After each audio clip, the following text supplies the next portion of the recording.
السلام علیکم ورحمۃ اللہ وبرکاتہ۔ اعوذ باللہ من الشیطان الرجیم، بسم اللہ الرحمن الرحیم۔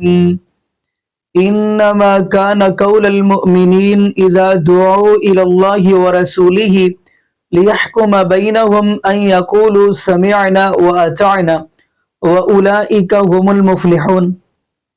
جی ناظرین، آج ہم جس حوالے سے گفتگو کرنے جا رہے ہیں وہ یہ ہے کہ آپ اس معاشرے کے اندر دیکھیں گے، کسی کو آپ دیکھیں گے وہ کہتے ہیں جی ہم امام احمد رضا خان بریلوی کو فالو کریں گے، ہم اس کے مطابق اپنی زندگی گزاریں گے۔ معاذ اللہ کوئی کسی کو کہہ رہا ہے۔ ناظرین، کیوں نہیں ہم ایک اللہ کے قرآن اور نبی پاک صلی اللہ علیہ وسلم کے فرمان کی طرف آتے؟ کیوں نہیں ہم اطیع اللہ و اطیع الرسول کی بات کرتے؟ کیوں یہ اماموں کے پیروی کر رہے ہیں؟ اگر پیروی کرنی ہے، تابعداری کرنی ہے تو پھر امام الانبیاء جناب محمد الرسول اللہ صلی اللہ علیہ وسلم کی کریں۔ تو آئیے ناظرین، اسی والا سے آج ہم آپ کو ویڈیو دکھانے جا رہے ہیں ڈاکٹر طاہر القادری حفظہ اللہ تعالی کی، جس کا کہنا یہ ہے کہ جتنا ان بریلوی مولویوں نے لوگوں کو بریلوی بنانے پہ زور لگا دیا ہے، کہیں یہ اہل سنت یا قرآن و سنت پہ چلنے کی یعنی زور دیتے تو لوگ قرآن و حدیث کی طرف آ جاتے، قرآن و سنت کی طرف آ جاتے، اہل سنت بن جاتے، تو انہوں نے تو بریلویت کی طرف ہی سب کو لگا دیا ہے۔ تو آئیے ناظرین اسی کی زبانی ہم ویڈیو دیکھتے ہیں، پھر انشاءاللہ ناظرین اسی والا سے ہم بھی گفتگو کریں گے۔ تو آئیے ناظرین مل کے ویڈیو آپ نے یہ کام کر رکھا ہے، اور ایک یہ کہ اس مسلک اہل سنت والجماعت کو بدقسمتی فتوے کھا گئے، یہ فتوہ بازی کی روش کھا گئی، اور لوگ بجائے لوگوں کو اہل سنت بنانے کے سارا زور اہل سنت سے خارج کرنے پہ لگاتے رہے۔ اور کوئی ان سے پوچھے، حضرت علامہ کاظم پاشا پوچھیں گے، ان کا کام ہے پوچھتے ہیں، پوچھیں گے آپ نے زندگی میں کتنے اہل سنت بنائے اور کتنوں کو اہل سنت سے نکالا؟ وہ کہیں گے الحمدللہ ایک بھی اہل سنت نہیں بنایا، نکالے ہی نکالے، بنائے نہیں۔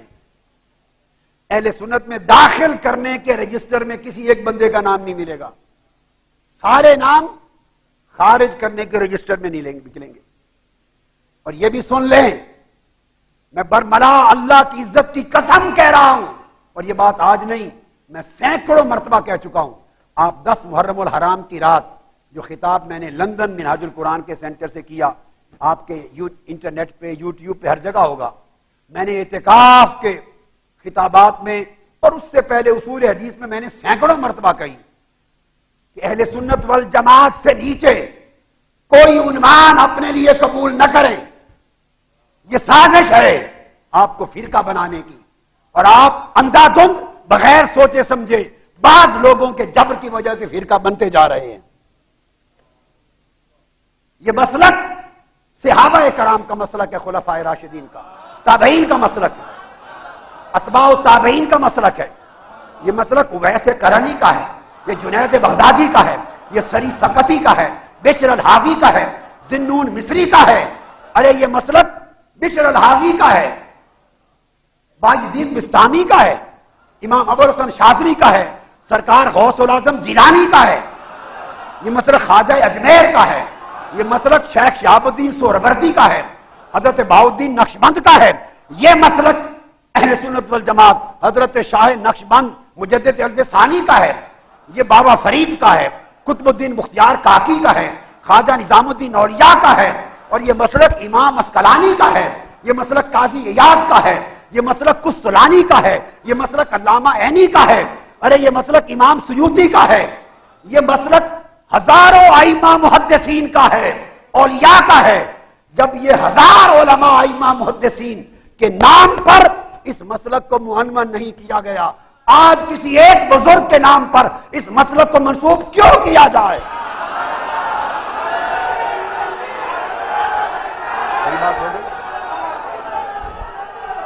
اگر آپ نے، اب میں اہل سنت کو خطاب کر رہا ہوں، یہ مسلک بریلوی نہیں ہے،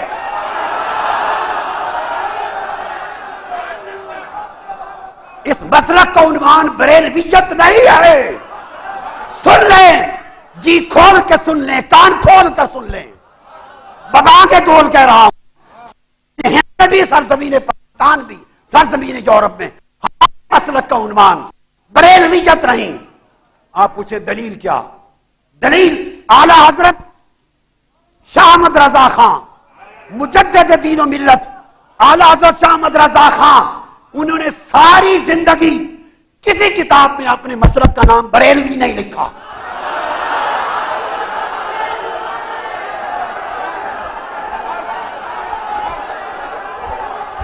ہم اعلی حضرت نے خود اپنے مسلک کو بریلوی نہیں کہا. ہم ان کی بات مانتے ہیں، ان کے بعد کسی ٹھیکیدار کی بات نہیں مانتے. اس مسلک اہل سنت کا، اس مسلک اہل سنت کا کوئی شخص ٹھیکیدار نہیں ہے.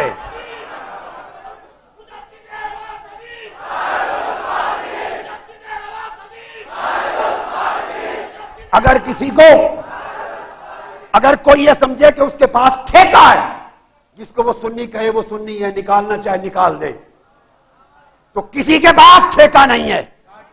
ہم کسی ٹھیکیدار کو نہیں مانتے، کسی فتویٰ باز کو نہیں مانتے. اگر مسلک افراد پر آ جائے، اگر ہم سنی نہیں، روئے زمین پر کسی ماں نے سنی پیدا ہی نہیں کیا تھا.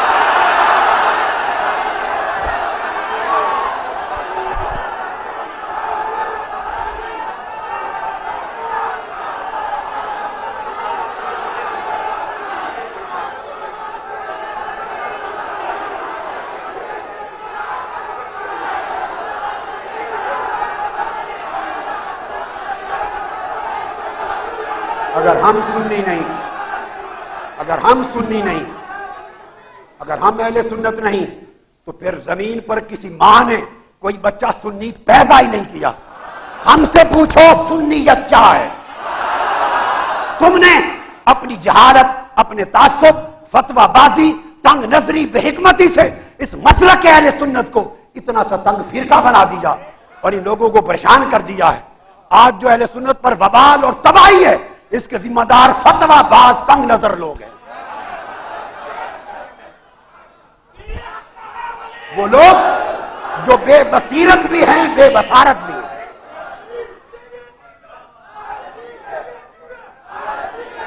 ارے آپ ہمارے عقیدے پر بات کرتے ہیں جس کا شب و روز پلنا غوث پاک کے ٹکڑے پر ہے،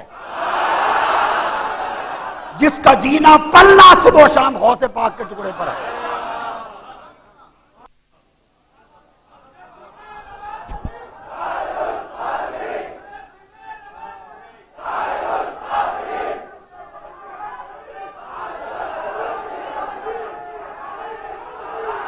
یہ سارا کچھ جو آپ صبح و شام سنتے ہیں، یہ سب کچھ جو صبح و شام سنتے ہیں، یہ کتابیں اوروں کے پاس نہیں تھیں.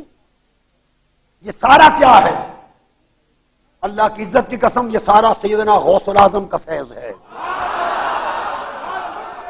میں اب یہ بات کیا بتاؤں؟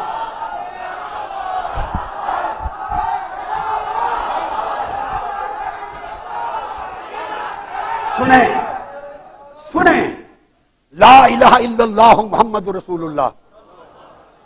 جو شخص جھوٹ بولے اس پر آقا علیہ السلام کی شفاعت حرام، اس پر جنت حرام، جھوٹ بولنے والے پر. یہ سارا غوث پاک کا فیض ہے.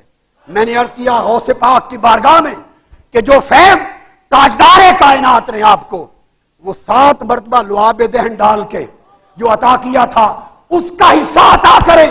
غوث پاک نے وہ حصہ عطا کیا.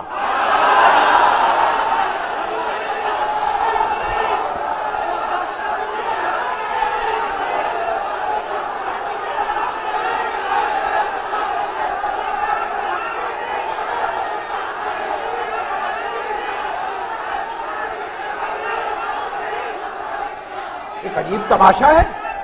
جہاں دنیا بھر میں جاتے آپ ایک تماشا سوائے فتوے کافر بنانے اور سنیت سے نکالنے کے آپ کو آتا ہی کچھ نہیں.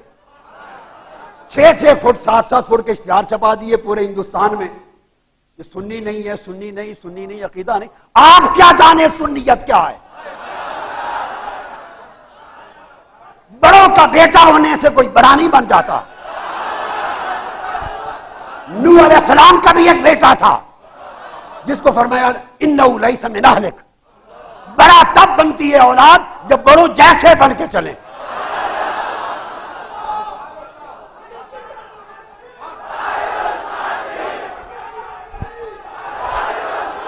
بڑے جو تھے گزر گئے.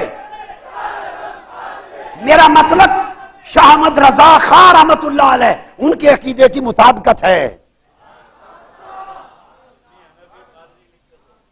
وہ بھی حنفی قادری لکھتے تھے، بریلوی نہیں لکھتے تھے، اور رضوی بھی نہیں لکھتے تھے. نہ رضوی لکھتے تھے نہ بریلوی. اعلیٰ حضرت شاہ احمد رضا خان کی عبارت میں ایک جگہ دکھا دیں انہوں نے اپنے مسلک کو، عقیدے کو بریلوی لکھا اور رضوی لکھا ہو. وہ حنفی تھے، قادری تھے. ہم بھی حنفی اور قادری ہیں.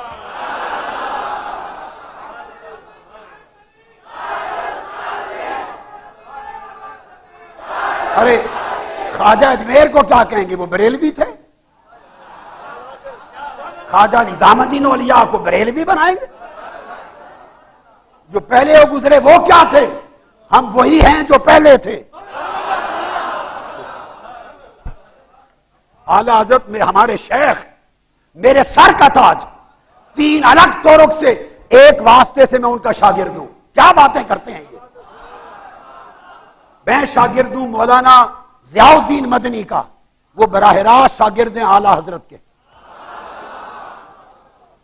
میں نے مدینہ میں 1963 میں مدینہ پاک میں مولانا ضیاء الدین مدنی سے تلمس کیا. میں شاگرد ہوں براہ راست حضرت سید احمد مولانا ابو البرکات قادری کا، مولانا سید دیدار علی کے صاحبزادے، وہ براہ راست شاگرد اعلیٰ حضرت کے. میں بتا رہا ہوں براہ راست اعلیٰ حضرت کے شاگرد. میں شاگرد ہوں مولانا سید عبد المعبود جیلانی کا، جن کی وفات 165 برس کی عمر میں ہوں. وہ براہ راست اعلیٰ حضرت کے شاگرد. ان کے ساتھ پیدل حج بھی کیا. اور میں 3 طرق سے ایک واسطے کے ساتھ اعلیٰ حضرت کا شاگرد. اور پھر طریق منامی سے بطریق رؤیا عالم خواب میں اعلیٰ حضرت نے براہ راست مجھے اپنا فیض دیا، شاگرد بنایا.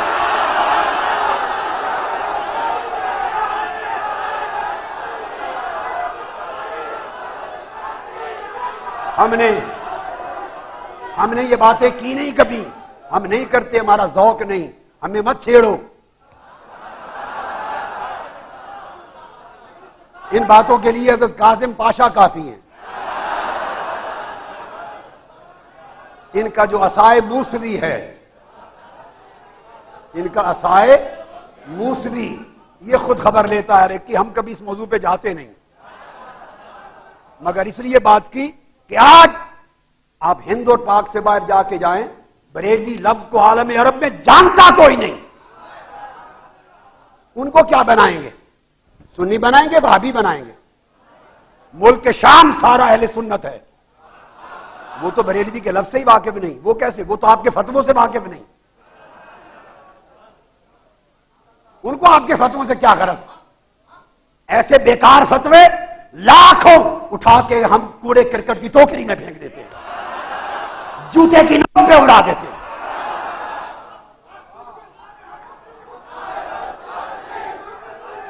ہمارے پاس حضور غوث الاعظم کی سند کافی ہے،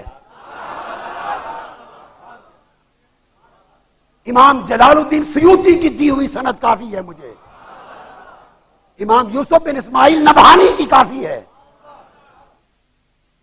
حضور غوث پاک کی کافی ہے. میں عالم رویا میں، خواب میں، عالم رویا میں اللہ کی عزت کی قسم، تاجدار کائنات کے نالین پاک کی قسم، عالم رویا میں 9 سال تک امام اعظم ابو حنیفہ سے پڑھا ہوں. ان کا تلمذ لیا.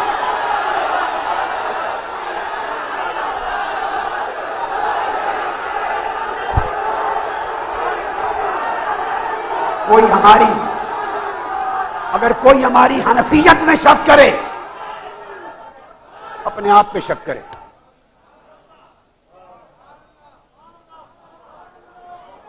ہم قادری ہیں، حنفی ہیں، غوث پاک کا کلاٹا اس گردن میں ہے.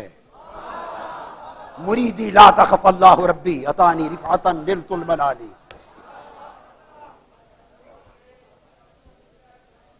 تو میں اس لیے یہ چند باتیں کر دی کہ آج یہ نوبت کیوں آئی کہ میں آپ کو اصول حدیث کے درس ہزارہ لوگوں کو اور حدیث کے درس ہزارہ لوگوں کو کلی کتب شاہ میں دے رہا ہوں اور یہاں اصول حدیث، اس لیے کہ اتنا گرا دیا اس مسلک کے لوگوں کو اور اندھیری گلی میں جا ڈبویا مارا کہ پوری دنیا میں بدنام کر دیا، سوائے فتووں کے اور کچھ چھوڑا ہی نہیں ہے.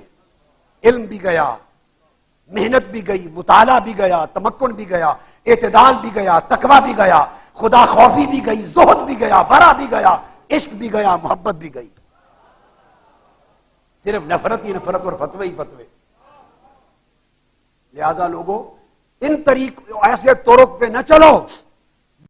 جی ناظرین، آپ نے یہ ویڈیو ملاحظہ فرمائی. ناظرین قبل اس سے کہ آگے بات کریں، کچھ لوگوں کا یہ بات ہوتی ہے کمنٹس کے اندر کہتے ہیں جی کہ آپ یہ بات یعنی کہ کیوں کر رہے ہیں، یعنی کچھ لوگ یہ چاہتے ہیں کہ لوگ قرآن حدیث کی طرف آئیں ہی نہ، معاذ اللہ. ناظرین اس سے بڑی خوشی کیا ہو سکتی ہے اگر کوئی مولوی یا کوئی بھی بندہ پہلے وہ جہلوں والی باتیں کرتا ہو، یعنی درباروں عرس میلوں کی بات کرتا ہو، جب وہ قرآن حدیث کی طرف آتا ہے، قرآن حدیث کی بات کرتا ہے تو پھر بھی ہم ناظرین اس کو نہیں چھوڑتے. کیا ناظرین جو میں بات کرنا چاہ رہا ہوں وہ یہ ہے کہ آیا کہ نبی پاک صلی اللہ علیہ وسلم کے صحابہ نے حضرت آدم علیہ السلام، دیکھیں پوری کائنات کے بابا ہیں، تو نبی پاک صلی اللہ علیہ وسلم کے صحابہ کو پھر چاہیے تھا، جیسے یہ لوگ آج معاشرے کے اندر جیسے امام احمد رضا خان کے پیچھے لگے ہوئے میں، تو پھر تو صحابہ کو چاہیے تھا حضرت آدم کی بات مانتے، لیکن نہیں.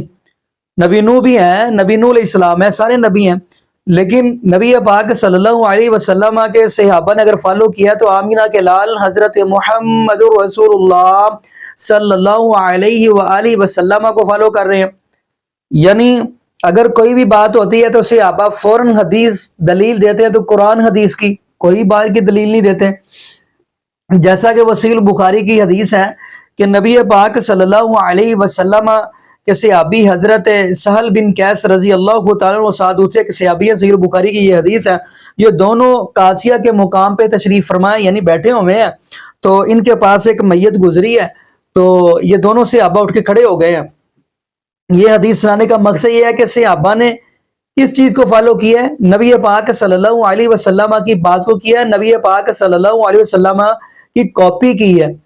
تو ناظرین ہمارا بھی حق بنتا ہے کہ ہم کاپی کریں تو نبی پاک صلی اللہ علیہ وسلم کی کریں. خیر نبی پاک صلی اللہ علیہ وسلم کے صحابہ دونوں کھڑے ہو گئے ہیں قادسیہ کی جگہ، تو بندہ گزرا کہنے لگا یہ آپ جو میت گزری ہے کافر کی گزری ہے، آپ اس پہ کیوں کھڑے ہو گئے ہیں؟ تو اب نبی پاک صلی اللہ علیہ وسلم کے صحابہ فرمانے لگے ہم ایسے نہیں کھڑے ہو گئے، ہم نے اپنے محبوب علیہ السلام کو دیکھا ہے.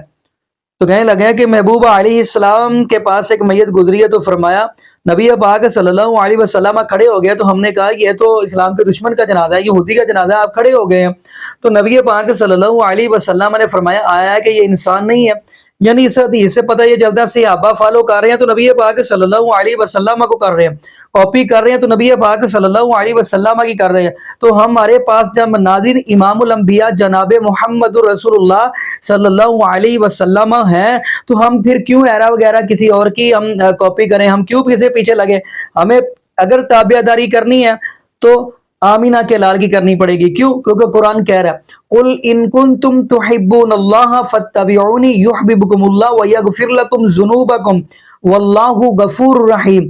اللہ رب العالمین فرماتے ہیں قل کہہ دیجئے اے میرے محبوب علیہ السلام ان کنتم تحبون اللہ، اگر آپ اللہ کے ساتھ محبت کرتے ہیں فاتبعونی پھر میرے محبوب علیہ السلام کی اتباع کریں، یحببکم اللہ پھر اللہ رب العالمین آپ کے ساتھ محبت کریں گے، ویغفر لکم تمہارے گناہ بھی معاف کر دیں گے.